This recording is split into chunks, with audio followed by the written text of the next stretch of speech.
So let me ask you this, Bobby. I wasn't gonna go there, but I feel like you opened the door for it. So I'm gonna walk right in there. So are you telling me that you don't believe in God? You can live a life full of love and light if you just let the Spirit guide you. It's the remedy where you'll find peace, but you must let the Spirit guide you.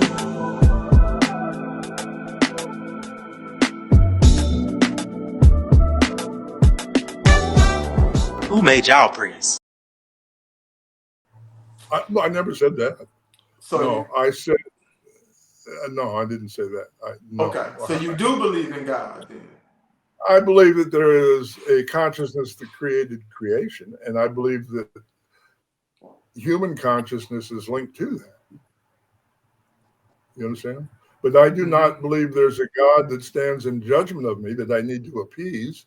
I believe that whatever created the universe created me and everybody else as good and blessed people who have the great joy to be able to come together as community and explore their creativity and their collective efforts to appreciate one another. I mean, the universe is a wonderful thing, but if we try to control it and try to be God in the Christian sense, that we create nothing but problems, because once you try to be God and as a God of judgment, then you demonize the other, and that's the basis of arguments and war and all kinds of nonsense. Right. There's a great Jewish rabbi called Martin Buber who wrote a book called I Thou. And his point was that we look at people in one of two ways: either I, it, meaning I objectify them, identify them by their gender, their work, their ethnicity, their intelligence, whatever criteria I have, or I look to them as I, thou, meaning I empathize with where they're coming from. So one of the great foundations of our faith, which is impossible, very difficult for people to understand and embrace, is Iwa Pele. The word Iwa Pele does not mean good character.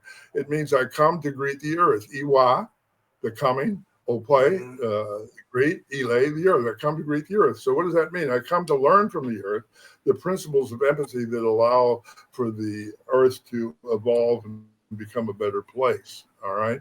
So based on that, let's say, spiritual goal, if you look at the Odu, Otura Ogbe, that incarnates Iwapele, the first principle is make no judgment.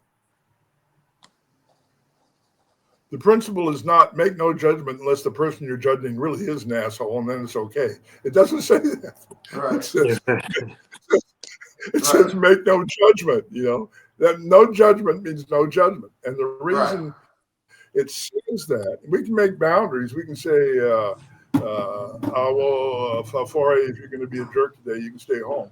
But it doesn't mean I hate you. It doesn't mean that you're not welcome in the community. It doesn't mean I throw you out of the community. It simply means you need a timeout. That's creating a boundary. But a judgment is you need a timeout because you're a bad person. And Ifa says that we don't do that. The reason we don't do that is the minute we do that, we break our link to Ipunri, or the higher self. We bifurcate our own consciousness, and we assume that we know more than someone else, rather than trying to use empathy to understand what's causing the pain. Hurt people hurt people. I'll give you, you ready to get really controversial here? Yes. Are you serious? I'm positive. In my experience, our communities are really good at dealing with healing and being compassionate towards women that are the victims of sexual violence, right? Mm-hmm. In my experience, they're a lot less sympathetic towards men that are victims of sexual violence, because those men tend to hurt other people. So until that we're able to embrace everyone who's affected by sexual violence, no matter what the symptoms, we're just pretending to do evil.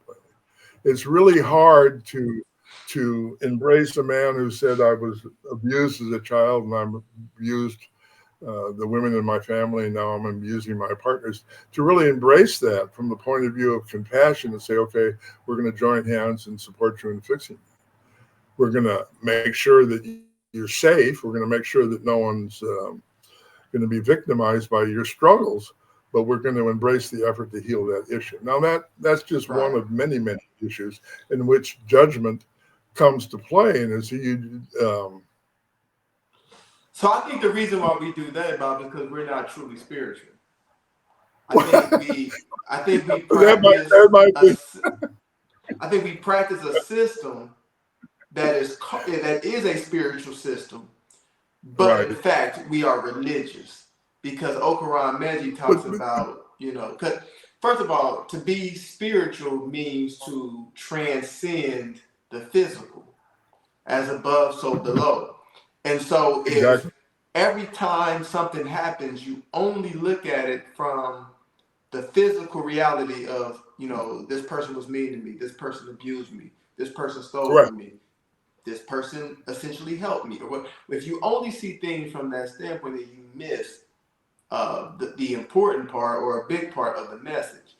And if that's the case, then you truly aren't spiritual. You are just simply religious. You just don't believe in Jesus. Sorry. Let's see. In order to not make judgments, you have to honor the second rule of Ifa, which is take nothing personal. Right. If you've done any divination and the person doesn't want to hear what you're saying, they're going to shoot the messenger. It happens every time, right? And so the ability to not take anything personally is like the prerequisite for being an elder or diviner in our community, because people are going to project their stuff on you all the time.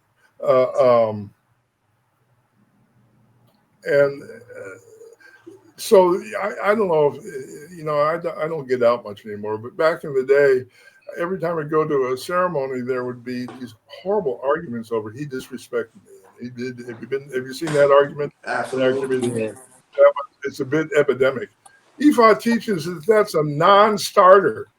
You respect yourself, and then if someone else doesn't respect you, that's your problem, not yours. So we raise the issue of disrespect only if we want to start a gang war.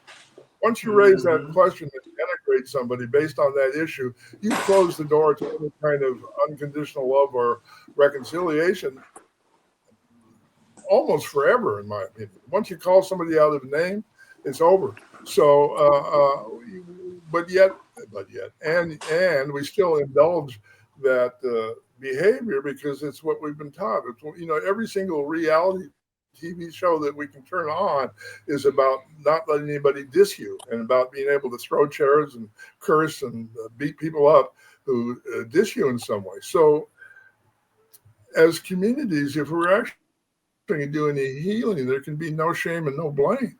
There's nothing that people come to me for divination that I haven't heard 100 times before, but they all want to keep it a secret. They all want to make like they're unique. It's just some problem that only they have and that they're being punished by God for some reason. None of that's true. I get criticized for sharing with people every major mistake I've made in my life, but that's the learning process. That's my job, is to teach from learning by my mistakes. I mean, hello, if I pretended to be perfect, then what am I teaching? I'm not teaching anything of any value, really. So make no judgments, take nothing personally. The other thing is to speak with integrity, right? Now, this is confused a lot, but speaking with integrity does not mean you tell everybody the truth all the time. Not everybody needs to know your business. But if a person has a need to know or a right to know, then you have to be honest with them, if, for example, if you're having an extramarital affair and it's okay with the three people involved, and it's their business. It's not necessarily your neighbor's business. So, it's all right to define who has a need to know, if that makes sense. Absolutely. Well, let me ask you a question, Barbara. Sure. One of the things that Terrence Howard seems to be talking about, I'm gonna back up a little bit because Fafore asked you about believing in God, and you said that you believed in a consciousness that created creation and that our consciousness is connected to. So and I know one of the things that Ifa says is that everything has Oriyo, that everything has consciousness. Right. And this seems to fly in the face of the Western scientific belief that the universe is mechanistic. Yes. So talk to It us does. about how we begin the process of making that paradigm shift, going from believing that the universe is sort of mechanistic and then going into this everything has Ori, everything has consciousness. Right. Let me tell you the history of how that idea was rejected. The first rejection we've already talked about is where Oliver Heavenside rewrote the formula for electromagnetism. But the more significant development was a man named David Bohm. Have you heard of David Bohm? Mm-hmm. David Bohm was a quantum physicist who was hired by Oppenheimer to work on the Manhattan Project, which was the creation of the nuclear bomb, the first atomic bomb, right? Mm-hmm. So yeah, so this gets into, okay, so this leads into actually some stuff that Terrence said, but Oppenheimer was given the job of testing the dynamics of plasma clouds. You understand? A plasma is a state of matter between liquid and solid. All right. So Oppenheimer, as part of his research for the atom bomb, created vacuums and infused them with plasma clouds. A plasma cloud is a soup, let's call it, of subatomic particles that are not connected to form atoms. All right. You with me? Mm-hmm. And Yes. so then Bohm stuck a copper cord into the vacuum tube and sent electricity in it. And the electricity prompted the plasma cloud to create a protective sheath around the copper coil so that the electricity wouldn't disturb the essence of the plasma cloud. All right. So what that is evidence of consciousness, reaction to stimuli. That's the definition of consciousness. Right. So Bohm went back to the leading physicists in the whole world that were gathered together at that time, 50 of them, right, to build an atom bomb, and said, plasma clouds are conscious, and plasma clouds are the source of all physical reality. We need to take a look at that. So Oppenheimer and Einstein, this is a recording meeting, they told Bohm to leave. Well, they discussed it.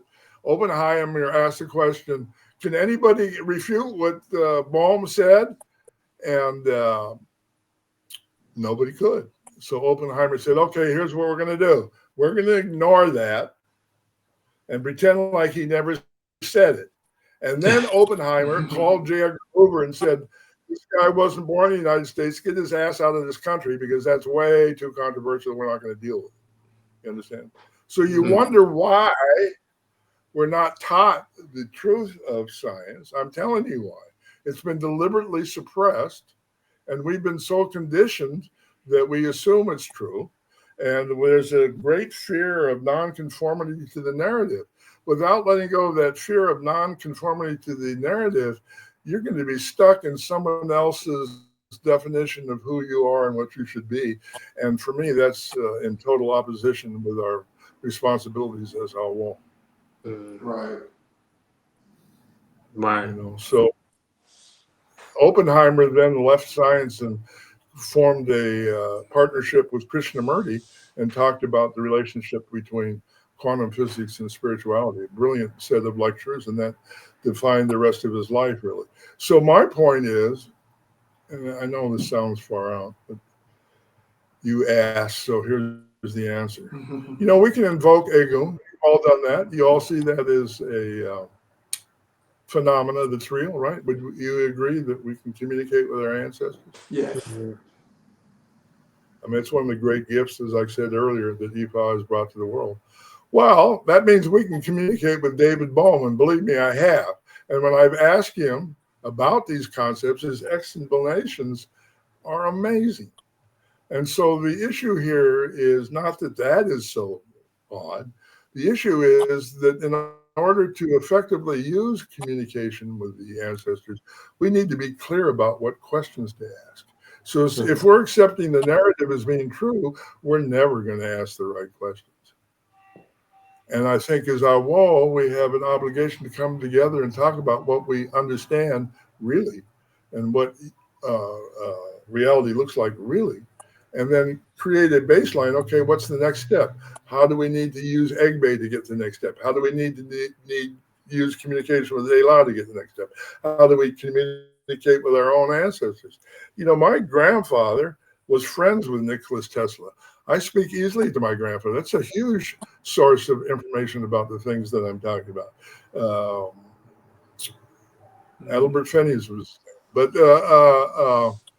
he also knew Einstein too. He was in that circle of people. But my grandfather had Tesla create a bunch of machines that mimic the resonance found within the pyramids to be used as a tool for healing. And he effectively was healing uncurable diseases until the AMA shut him down, said he couldn't practice medicine anymore. Stanford has tested his ideas twice, and both times said, yeah, these machines work. They cure cancer. And yet we're still relying on ineffective medicine. So the question becomes why? You know, and I say that the answer has to do with the few who control the many, who want us all to conform to the narrative. Right. And they control us through things like licensing. That's why you can't practice medicine without a license. You can't practice law without a license. You can't drive or get married without a license. Well, not only that, but the secret to free energy is not that complicated. It truly isn't.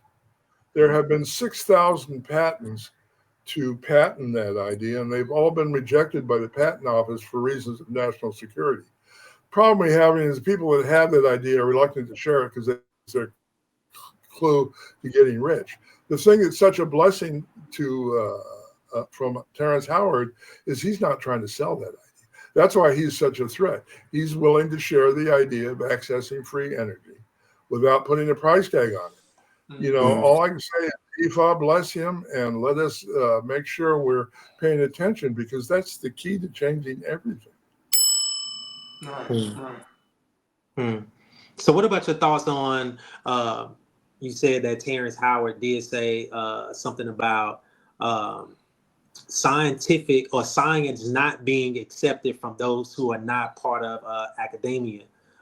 You said that in our last interview, you talked about you writing a lot of your books under the possession of Allah. So how does the limiting view of who can offer credible scientific thought affect scientific progress? Sure. Like, why are we so affected by someone with a degree, and we can't accept information from someone who doesn't have? Well, that's part of the condition. Do you understand? You know, all the great scientific inventions have been created by intuition, not study.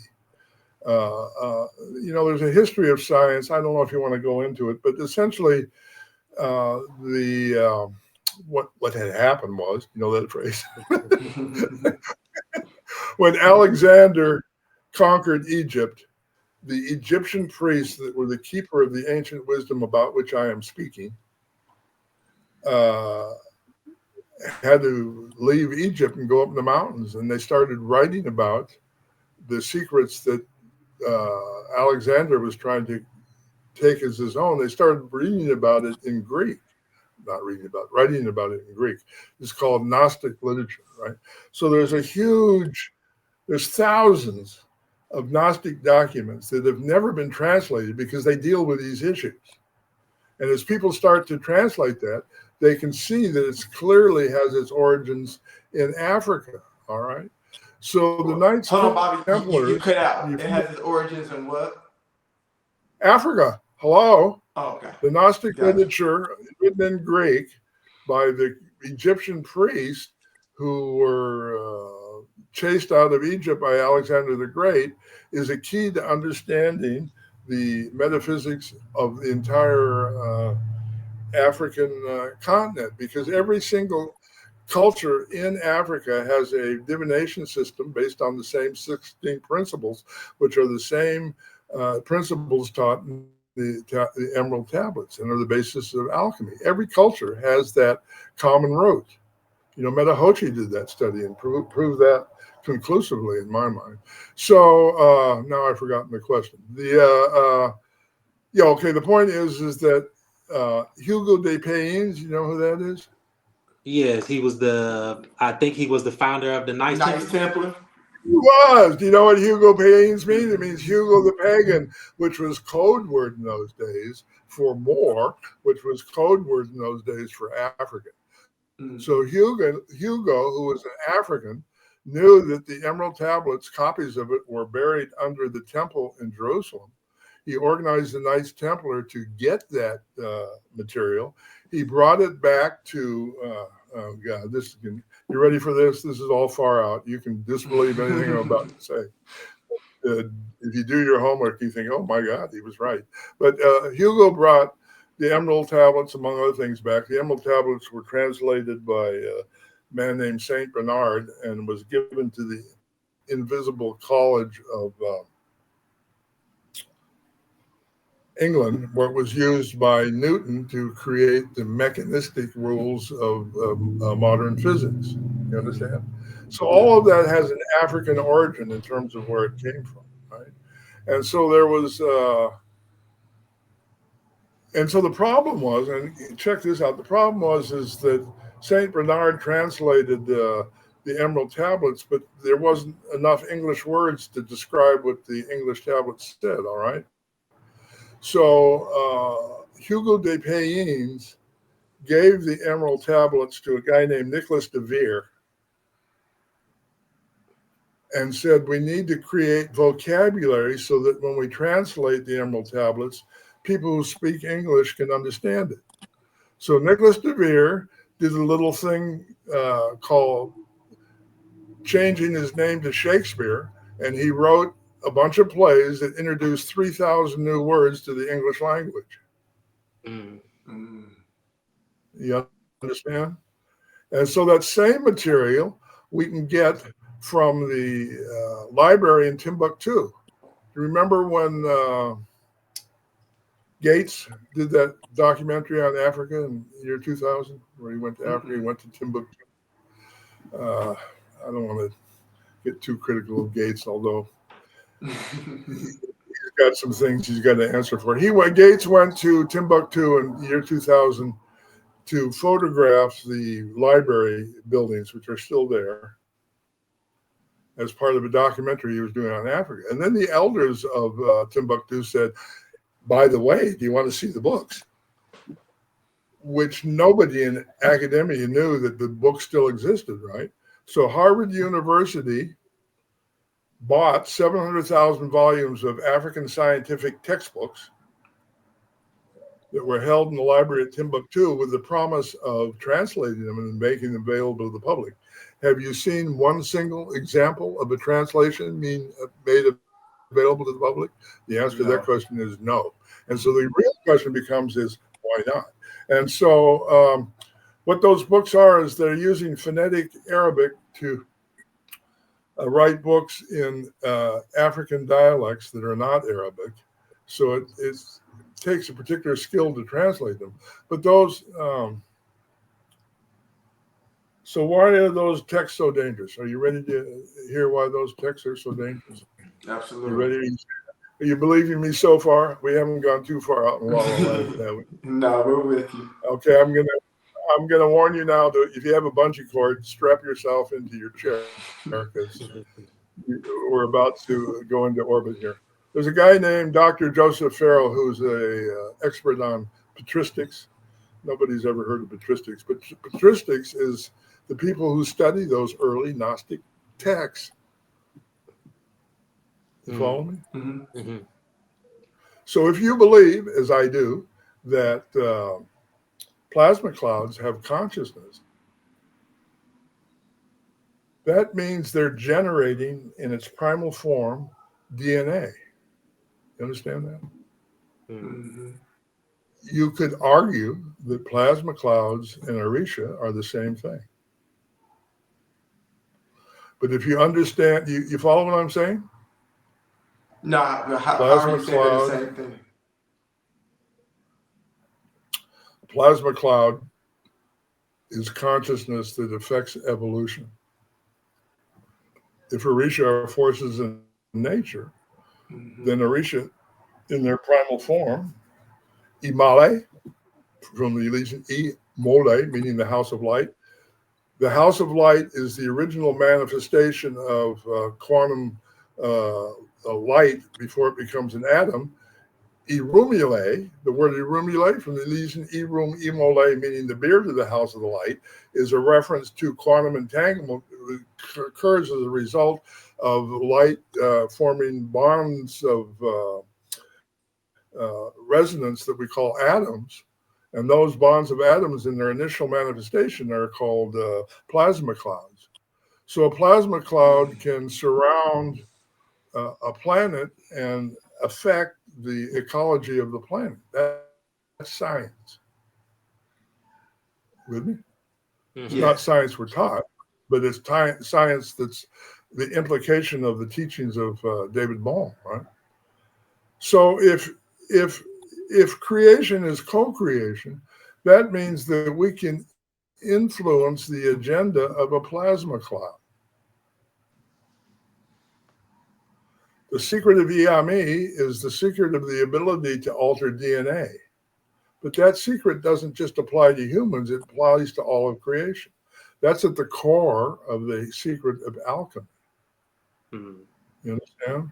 So essentially, to create a plasma cloud or to create a spirit is to create an electron generator. Electrons, the building blocks of subatomic particles.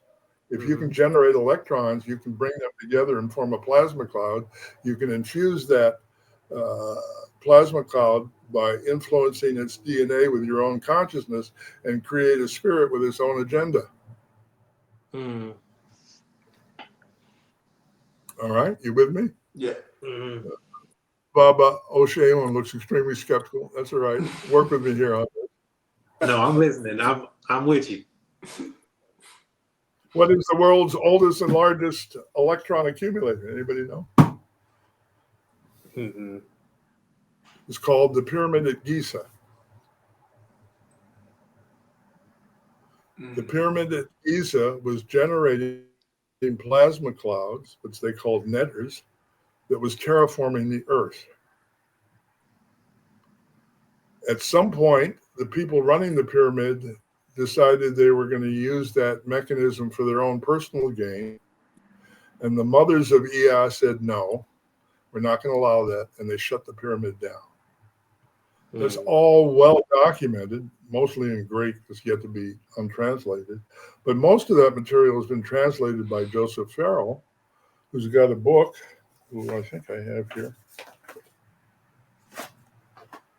called The Demon and the Ecker, which talks about that history of the pyramid. The pyramid was shut down because as an energy accumulator, according to the Egyptian text, was used as a weapon that destroyed the planet Vulcan.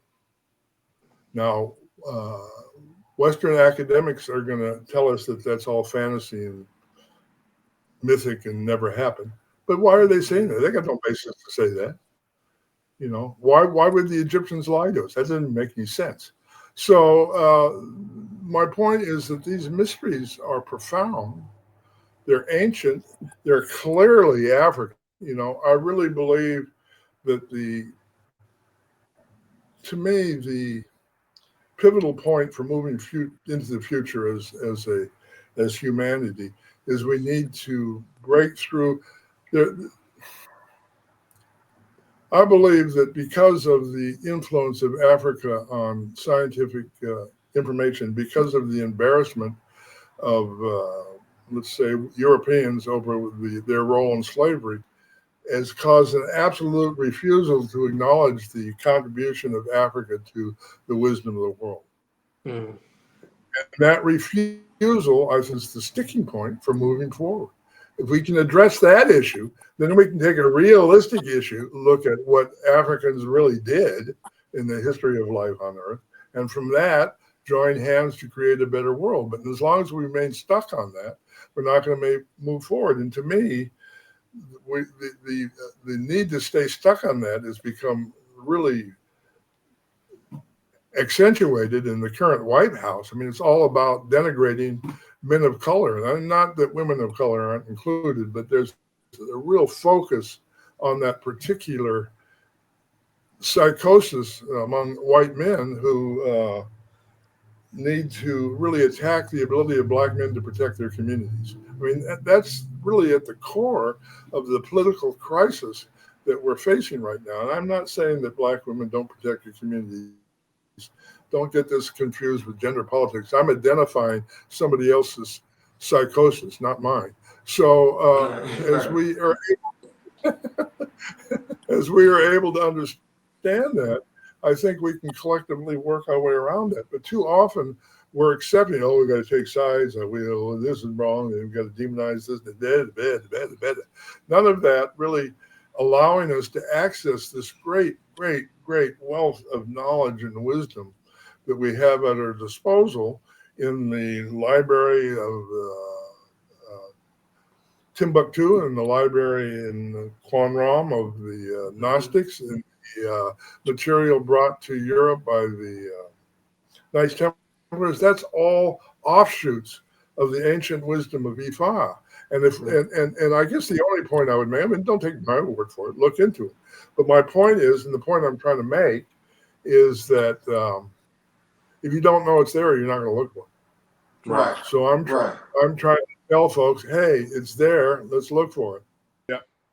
All right. So Bob, I got a question for you. I've seen this come up multiple times with, again, the whole Terrence Howard conversation. Has to do about dark matter. Now, if I understand, it's dark matter and like gravity, they kind of go hand in hand, I guess. If I understand the argument correctly, Terrence Howard is actually questioning the existence of dark matter. Is that correct? Yes. Okay. Yes. Let me give you the overview scientifically, and then give you the metaphysical answer to that based on liturgical Yoruba words. Okay. 99% of creation is what Western science calls dark matter, but that is multiple dimensions of different frequencies. You know, we live in at least a 10-dimensional universe, and people think of dimensions of, this hole opens up and then we walk into a different world. No, it's all the same world, but it's just different frequencies of light. So most of what's happening around us we can't see. All right. So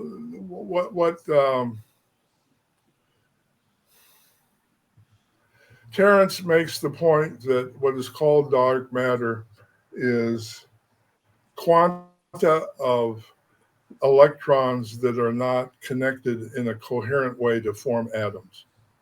So just think of a giant soup of chaos. All right. Mm-hmm. You understand?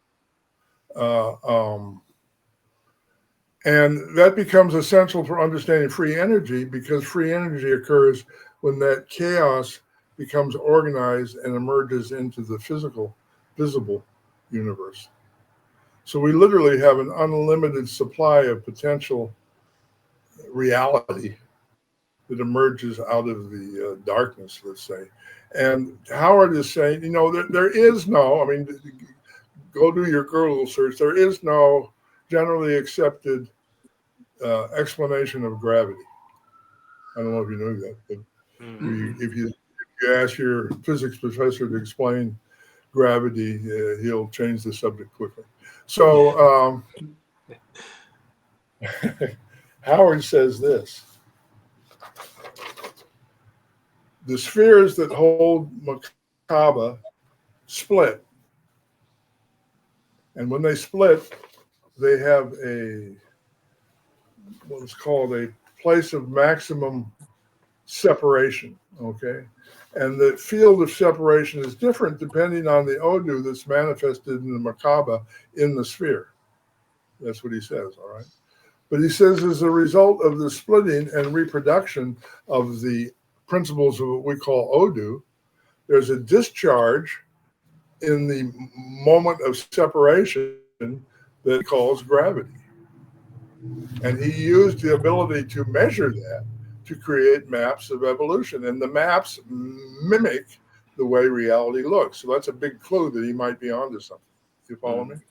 Right. But from a metaphysical point of view, the word in Yoruba for darkness is du. Mm-hmm. All right. Now, in the Yoruba language, if you want to talk about the source of a thing, you combine it. Oop, not du. Odu. Yeah, okay. Odu means the spirit of darkness. That's what it means. Mm-hmm. O in Yoruba is spirit, du is darkness. All right. So the source of darkness is called Dudu. It's the primal darkness. It's the darkness that comes before creation. We talked about it before the blog started. How come no one talks about what happened before existence? Because nobody knows. But Dudu is the realm of the mothers. It's called Ile Yami, the house of the mothers. Dudu. Now you're going to see we're starting to move towards something. The spirit of the source of darkness is called Odudu. Now it's interesting that Dudu has been denigrated in the language, in English, to refer to other things. And I'm telling you, that's not an accident. You hear me? That is not an accident.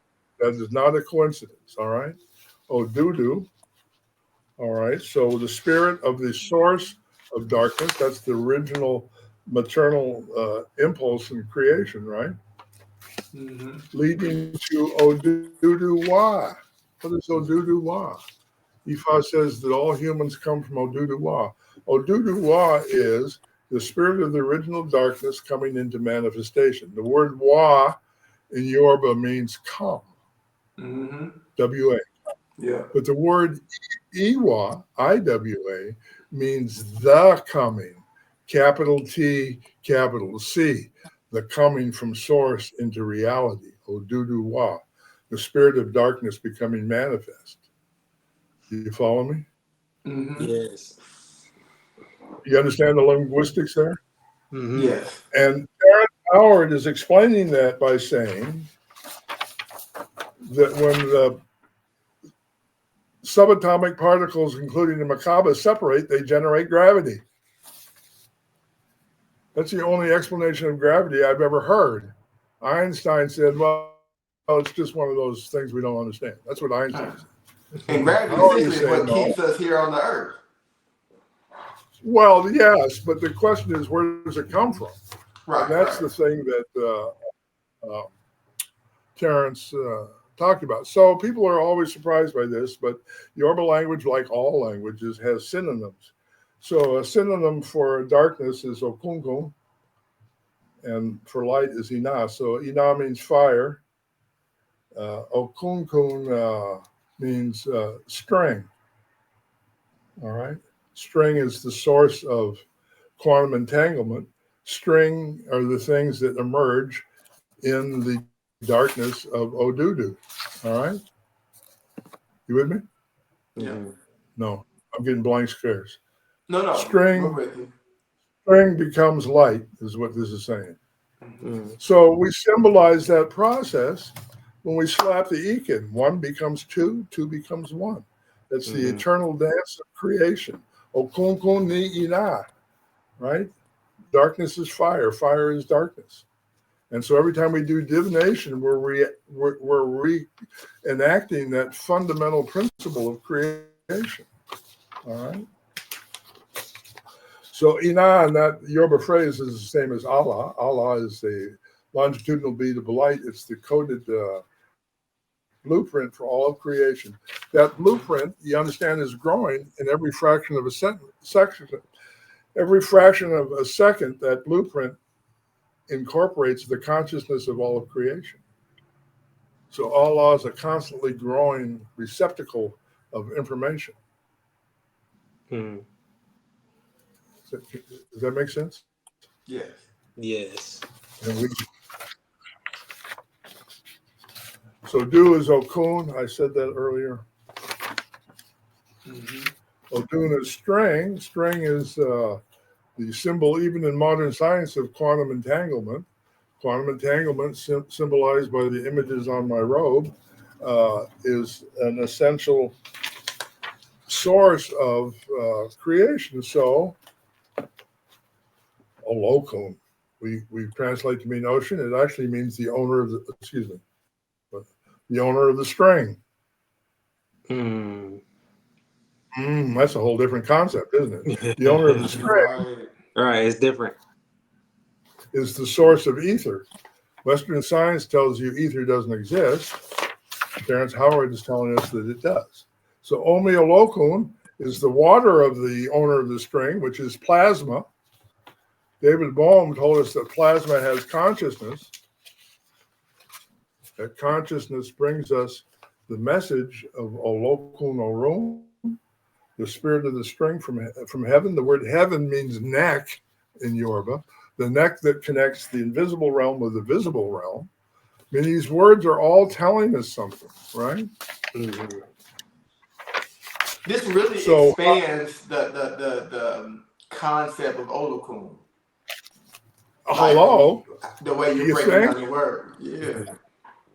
So same thing with LIA. You know what LIA is? That's the birds of Iami. Mm-hmm. But in the language of 20th century spiritual hippie-dippies, they're called, what are they called? They're called globes. You know, the little light packets? The little what? Seen the packets of light that they take pictures of. They're really popular among. Yes. Amongst UFO watchers. I'm not calling it by the right name. It's an orb. Is it an orb? Orb. Yeah. I'm making sure orb. An orb is a small plasma cloud. Mm-hmm. An orb is undifferentiated DNA in a minimal quantum packet of consciousness. It's called the birds of Iami because we put our prayers on those orbs, and then they're taken into the invisible realm. Mm. That is a thing. That is a process. That is a description of how Odu is alchemy. Mm. Ooh. Baba Osheon still looks skeptical. No, I'm actually taking notes. I'm watching. So plasma clouds are Orisha. Orisha means select consciousness. If everything in creation has consciousness, then everything in creation is an Orisha, including the plasma cloud. And the plasma cloud can be influenced by an orb that takes the imprint of a prayer into the invisible realm. And the reason it has influence is because of quantum entanglement. The ancient Ifa ancestors are giving us a beautiful blueprint of the way reality works. And you don't need to understand the complex math of quantum physics to understand the symbolic overview, in my opinion. So Imale, the house of light, the quantum packets that first emerged from the moment of creation. Science in the West says the Big Bang, it happened once. Ifa says it happens all the time, that universes are being created all the time everywhere. Imale lead into Orumile, the beard of the house of light, meaning the connective tissue creates the quantum mechanics. Igbamole, from the Elysian Igba, meaning pot or gourd. So the pot of the house of light, which is the word for planets. All right. So what we're saying here is that Imole, Irumole, Igbamole all represent the spectrum of Odu at different frequency. You understand? I said each octave had 256 frequencies. So there's Imale, then you go up an octave, then you have a Rumile. You go up an octave, then you have a Igbamole. You go up an octave, and then you have whatever's next in the course of human evolution. Mm-hmm. And Terrence Howard has explained that really beautifully by he took the work of somebody else, I can't remember, but he took the idea of frequency and showed specifically what the frequencies were, and showed that the frequencies bundle in groups of 4.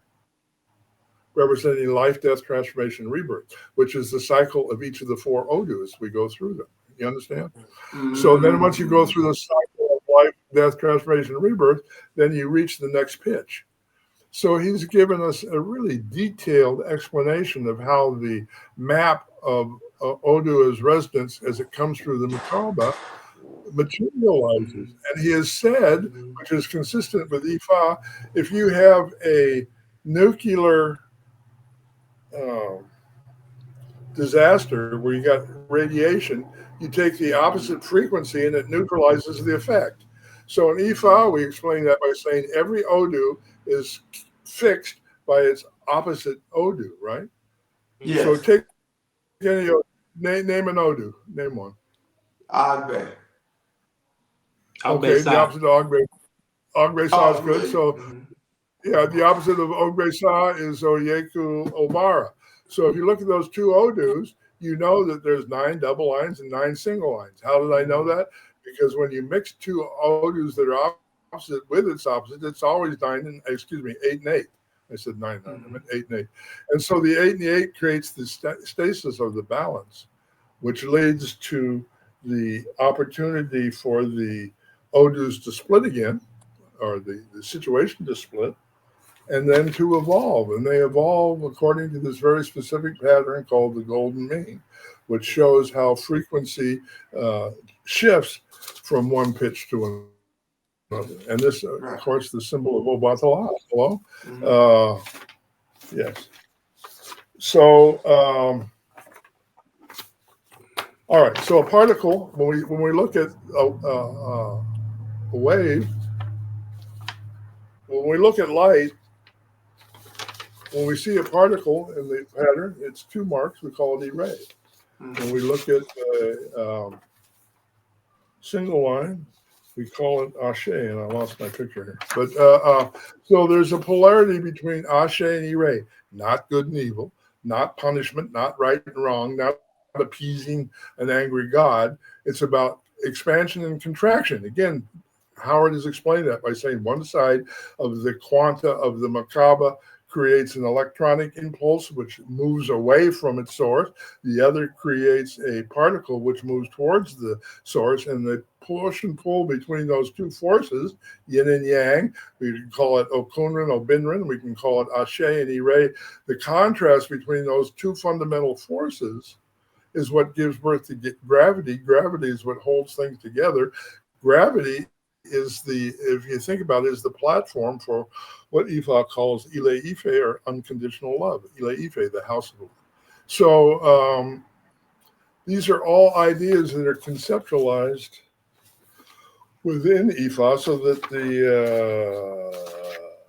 I think I took these out of order. All right. So essentially, this is the point I'm trying to make. Dafa maps evolution. So the more that we understand how the symbolism of Ifa equates to scientific principles, the easier it is to grasp the nature of any kind of problem, particularly large problems, environmental problems, social problems. Once we can map those, we know immediately what the solution is because it's the opposite Odu. So when we find the solution as the opposite Odu, then what we do as Awos is we gather together in community to pray for the solution. But until we're using this map to identify problems accurately and get away from the whole notion of pissing off God, which has got nothing to do with anything, that we can begin to really get full value from this great blessing that we've received from our Ifa ancestors, who have showed us how to, let me rephrase that. If Iwa Pele is the point of Ifa, I come to greet the earth, then it would help in greeting the earth to know what the earth looks like. And it would also help to know how to communicate with the earth. Right. And it'd be also help to know that creation is co-creation. In the concept of Alarin Ipan, witness to creation, Ipan, eyesight, there is no reality without human perception. That means all creation is co-creation. So whether we create a world of abundance or necessity is absolutely 100% dependent on intention. So that when we come together in communities, if your intention is to pretend you know the most, if your intention is to denigrate others, is if your intention to hurt others because you've been hurt, if your intention is to criticize and make judgments, that's what you're going to manifest. You understand? But if you're able to rise above that and enter a state of what I call E.J. Ogbe, perfect alignment with source, E.J. Ogbe consciousness has the potential to fix everything and to push evolution forward and to allow us to access the practical elements of free energy, the practical elements of anti-gravitational mechanisms, and the practical aspect of alchemy. Alchemy is not that difficult. Alchemy is mixing minstrel blood with iridium. Do you know what iridium is? Iridium. Iridium. If you take iridium as a subgroup of platinum, and if you heat platinum to 1500 degrees, iridium comes off of it, and the sample diminishes so that iridium, when it's melted from platinum, looks like white powder, right? So if you put that white powder on a scale and you heat that powder up to 1500 degrees, it decreases in weight by 60%. Then when it cools off, that 60% returns.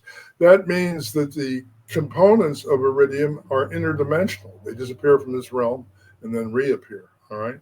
So if you take iridium and you drop it in a pot of iron, along with a little bit of gold, the iridium will cause the atomic structure of the gold to replicate within the iron. That's a scientific process for changing lead into gold. All right.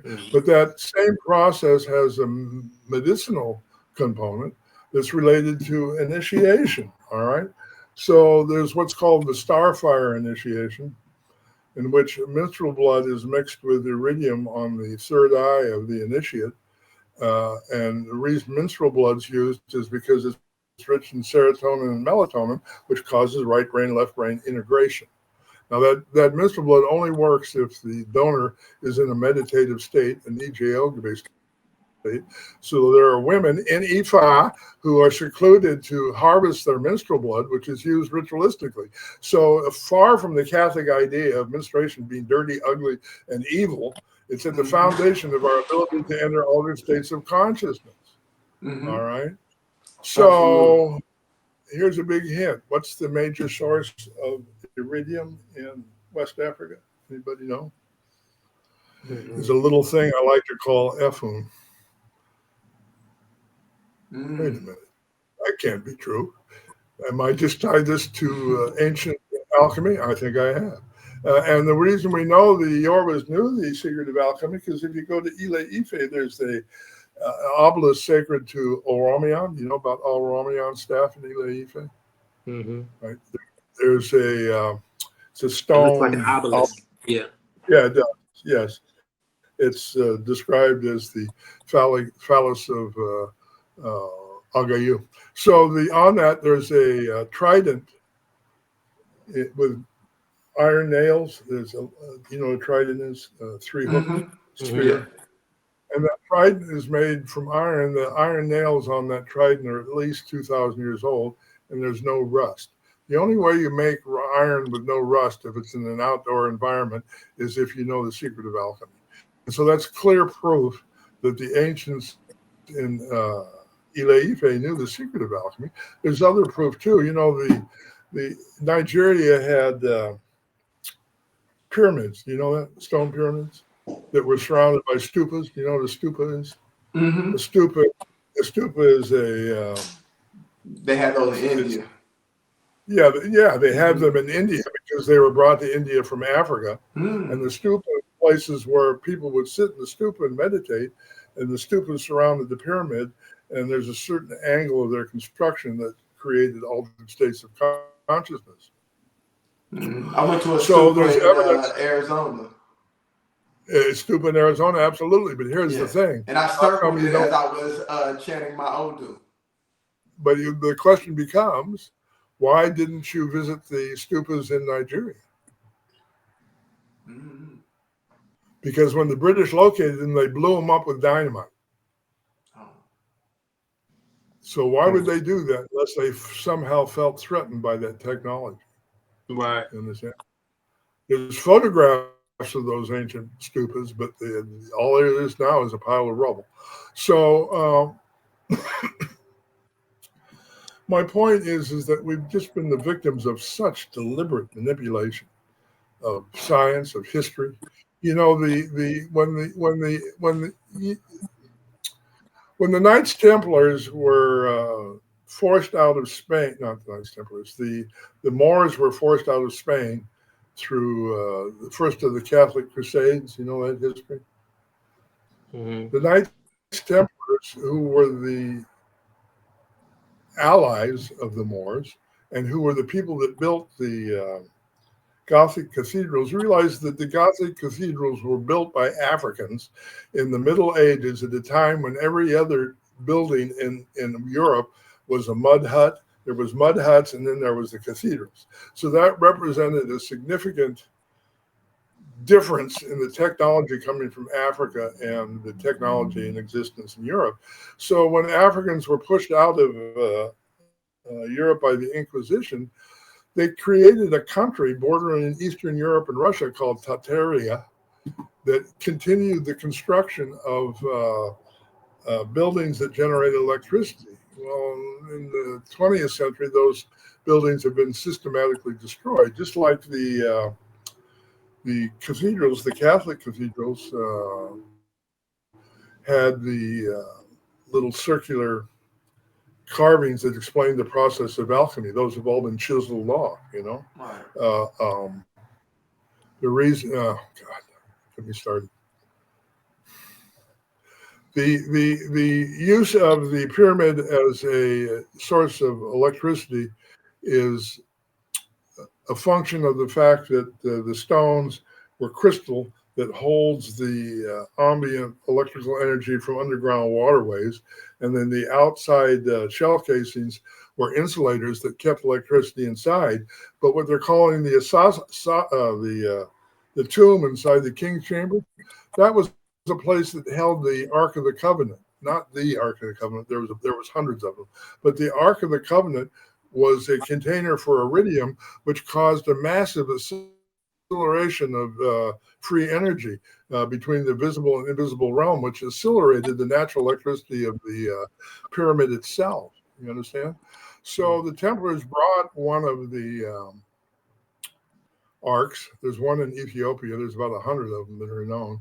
But they brought one of the arcs to France, where it was placed in the cathedral in Notre Dame, which when it was burned down, I believe it was burnt down so that people who wanted the ark could get it from its hiding place inside the cathedral. And that so someone's fixing to use it. And the fact that they're not telling us where, why, or how concerns me a bit. So all these things may seem abstract and odd and far out and strange, and people think I've lost my mind, all that. But I'm telling you that it has a direct impact on what's happening in 2025. And the impact is so direct that if we remain oblivious to it, it'll be to our detriment. I say, Baba, and I think we'll end it there. Yeah, this was a lot. This was a lot of information. We don't want to give the people too much information at one time. So this was beautiful. We thank you for joining us. We really appreciate you anytime you take time away from your busy schedule to come and sit with the young Awos. Yeah, listen, I'm not that busy. I'm glad to talk anytime. You know, I'm in semi-retirement, I call it. So I'm pushing 80. I don't know if you know I'm that old. So I'm you know, I try to take it slow these days. But I still feel I have stuff to download, and so I'm kind of got a sense of hurry up around the need to download it. You know what I'd really like, which we should collectively put our minds on? We should see if we can get parents to join the three of us and really get down to the basics. That'd be amazing. Right. Make sure I'm understanding it correctly. I'm telling you, someone between the three of us knows how to get a hold of him. So we need to put our thinking caps on and work on it. You know anybody that knows Billy Carson? No. No. No, I don't know anybody. Not that I know of. Yeah. But believe me, 6 degrees of separation. You know, that's absolutely. But Bob, you got to let us know when something's going on down in Louisiana so we can come visit. Yes, listen, the next event is going to be in your backyard. It's going to be in Houston, Texas, June something. I'll give you the date. We're going to be in Texas in June. And we'll definitely show up for that. We've got a new place we've opened in Puerto Rico where we can do the rituals outside in Igbodu. We'll be making Igbodu in Texas, I believe. And I think then we meet again in September in Los Angeles. You know, I want to create an opportunity for people to come together, join hands, compare notes, talk about things without having to argue and without having to be right or wrong. You know, some of what I know is ancestral. It comes from my Transylvanian Hungarian ancestral connections, but it fits so beautifully with Ifa. I'm always amazed at the correlation between the two. You know, I don't know if I told you last time. Let's end with this. Before I went to Africa, my grandfather from Transylvania appeared to me and said, "You need to go to Africa to understand your own ancestors." And I thought, well, that makes no sense. So I didn't tell anybody that. And then at my Ita in Africa, Baba Araba Adesanya Awoyede, the first thing he said was, take an offering to the home of your grandfather and thank him for bringing you here. Well, my grandfather was part of what I call the Grail tradition, in which a dozen priests would sit in a circle around a stone above an underground waterway and say prayers to fertilize the soil. That technology is symbolized in the Holy Grail stories, right? So the Araba then told me to thank my grandfather. And then on my next trip to Africa, he took me to Ile Ife and introduced me to the Emishe. Do you know the Emishe in Ile Ife? They're a group of 16 Awos who sit in a circle around a rock praying above an underground waterway. The exact same technology as my ancestors used. The only difference being that in Ile Ife, they speak Yoruba, and in Transylvania, they speak Kalderash. So, you know, there's a certain universal element to all this that because of all the history of racism in America, it's hard to get through that sometimes. But to the extent that we're able to, I'm not saying ignore that. We need to work through it. We need to have a reconciliation process in which crimes can be identified, owned up to, and put behind us. And we're far from even approaching that subject, especially with all the attacks on teaching real history in schools in America. I mean, that's anti-reconciliation in my opinion. Absolutely. But we'll get there. Absolutely. We'll get there. Tell the people where they can reach you on social media, get all your information. Yeah, so Egbe, everything, kind of the clearinghouse for what I do is Egbe Iwa Pele Ifa Risha community. If you ask to join, IA will punch you in. We're trying to keep some of the trolls out, which has been a problem recently. Right. And then I hate to make those judgments, but some people are just being silly on the site. Absolutely. There. Also, absolutely. If you're interested in, I have a school starting in a few weeks. I'm doing a 6-month course covering all the rituals done in Ifa, every one. I'm showing the mechanism of how to do that and perform it. Reach initiations, EME, making Odu pot, Ifa, hand of Ifa, Egun. And that'll be a 6-month course. I have a reference book where I document all the information you need to do those rituals.